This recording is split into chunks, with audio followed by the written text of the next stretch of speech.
வணக்கம். இன்னைக்கு நாம ஒரு செம்ம இன்ட்ரெஸ்டிங்கான விஷயத்த அலச போறோம். சின்ன வயசுல நம்ம எல்லாரும் கேட்ட ஒரு சாதாரணமான பன்றிக்குட்டி கதைக்குள்ள 2000 வருஷம் பழமையான ஒரு சூப்பரான ஸ்ட்ராட்டஜி, அதாவது ஒரு போர் தத்துவம் ஒளிஞ்சிருக்குன்னு சொன்னா நம்புவீங்களா? ஆமாங்க, குறுக்கு வழிய தேடி போறதால வரப்போற உண்மையான விளைவு என்ன அப்படிங்கறத ஒரு பழமையான வியூகத்தோட இணைச்சு இந்த எக்ஸ்பிளைனர்ல நம்ம பார்க்க போறோம். வாங்க உள்ளே போகலாம். இப்போ உங்ககிட்ட ஒரு முக்கியமான கேள்வி.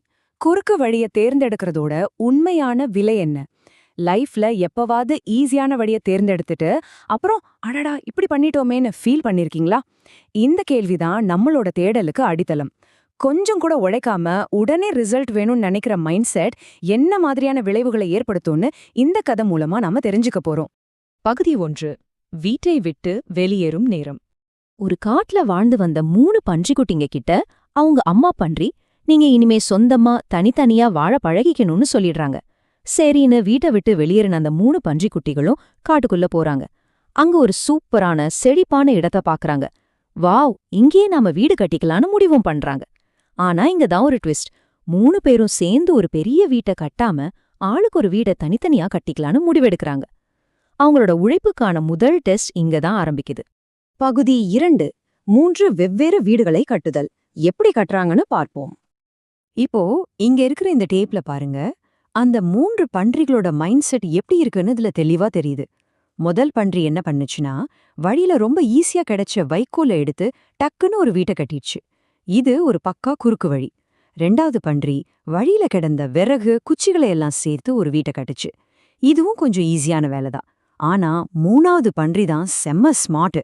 கொஞ்சம் கஷ்டமான வழியை தேர்ந்தெடுத்துச்சு. வழியில கிடந்த செங்கற்களை எல்லாம் கஷ்டப்பட்டு சுமந்துட்டு வந்து நிறைய உழைப்பு போட்டு ரொம்ப ஸ்ட்ராங்கான ஒரு செங்கல் வீட்டை கட்டுச்சு.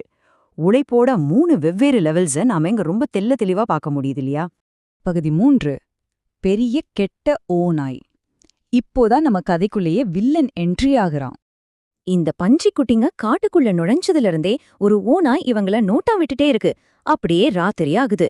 இருட்டுனதும் அந்த ஓநாய் தன்னோட முதல் தந்திரமான மூவை எடுக்குது. அதை எதை டார்கெட் பண்ணது தெரியுமா? கரெக்ட், அந்த முதல் பன்றி கட்டுன வைக்கோல் வீட்டை தான். ஏன் இப்படின்னு யோசிச்சு பாருங்க. ஏன்னா அதுதான் ரொம்ப லேசான, ஈஸியா அழிக்கக்கூடிய ஒரு டார்கெட். கடின உழைப்பில்லாத இடத்துல ஆபத்து எவ்ளோ ஈஸியா நுழையும்னு இது நமக்கு கச்சிதமா காட்டுது. ஓநாய் என்ன பண்ணுச்சு தெரியுமா? மூச்ச நல்லா இழுத்து ஓங்கி ஒரே ஊது ஊதுச்சு. அவ்வளவுதான், வீடே காணோம்.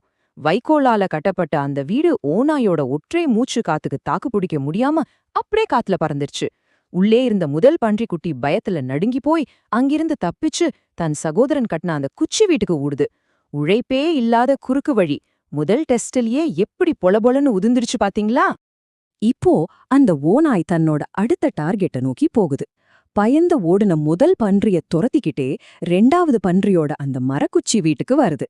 விறகு குச்சிகளால கட்டினதால வைக்கோலை விட இது கொஞ்சம் ஸ்ட்ராங்கா இருக்கும்னு அந்த 2வது பன்றி நினைச்சிருக்கலாம். ஆனா ஓநாயோட பார்வையில அதுவும் ஒரு ரொம்ப சுலபமான டார்கெட் தான். மறுபடியும் அதே மேஜிக். ஓநாய் மூச்ச நல்லா இழுத்து பலமா ஒரு ஊது ஊதுது. அந்த மரக்குச்சி வீடும் காத்தோட வேகத்தை தாங்க முடியாம அப்படியே சுக்குநூறா உடைஞ்சு விழுது. இப்போ 2 பன்றிக்குட்டிகளும் உயிருக்கு பயந்து தங்களோட மூத்த சகோதரன் கட்டின செங்கல் வீட்டை நோக்கி தலை திரிக்க ஓடுதுங்க. கொஞ்சம் உழைப்ப போட்டிருந்தாலும் அது ஒரு முழுமையான பாதுகாப்பை தராது அப்படிங்கறத இந்த சீன் நமக்கு ரொம்ப அழகா உணர்த்துது. பகுதி 4. உடைக்க முடியாத செங்கல் வீடு.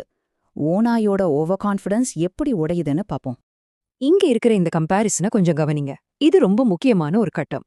ஒரு பக்கம் ஓநாயோட அகங்காரமான எதிர்பார்ப்பு, அதாவது பழைய வீடுகளை போலவே இதையும் ஒரே ஊதுல ஈஸியா அழிச்சிடலான்னு அது நினைக்குது. ஆனா இன்னொரு பக்கம் அந்த செங்கல் வீட்டோட ரியாலிட்டி. பலமான செங்கற்களால கடின உழைப்பால கட்டப்பட்ட அந்த வீடு ஓநாயோட காத்துக்கு சற்றும் அசையாம அப்படியே பாறை மாதிரி நிக்குது. ஓநாயோட கர்வம் இங்கதான் முதல் முறையா அடிவாங்குது. தன்னோட மூச்சு காத்து வேலை செய்யல அப்படிங்கறத பார்த்ததும் ஓநாய்க்கு தலைக்கேறின கோபம் வருது. அது நிதானத்தை முற்றிலுமா இழந்துடுச்சு. சரி, மூச்ச விடுவோன்னு சொல்லிட்டு தன்னோட உடல் பலத்தை பயன்படுத்த நினைக்குது. ஆவேசமா ஓடி வந்து அந்த ஸ்ட்ராங்கான செங்கல் செவுத்துல தன் தலையால ஓங்கி ஒரு முட்டு முட்டுது. இதுதான் அது பண்ணுன மிகப்பெரிய ஒரு ஃபேட்டலான தப்பு கணக்கு. இதனால என்னாச்சு? தலையில செம்ம அடி, ரத்தம், கடைசியில முழுமையான தோல்வி.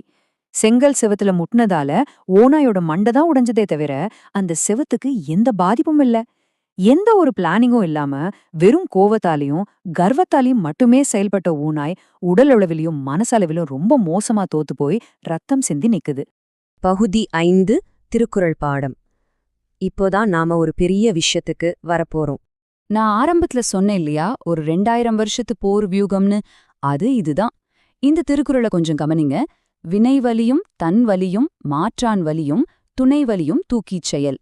இது திருவள்ளுவர் எழுதின ஒரு அருமையான குறள்.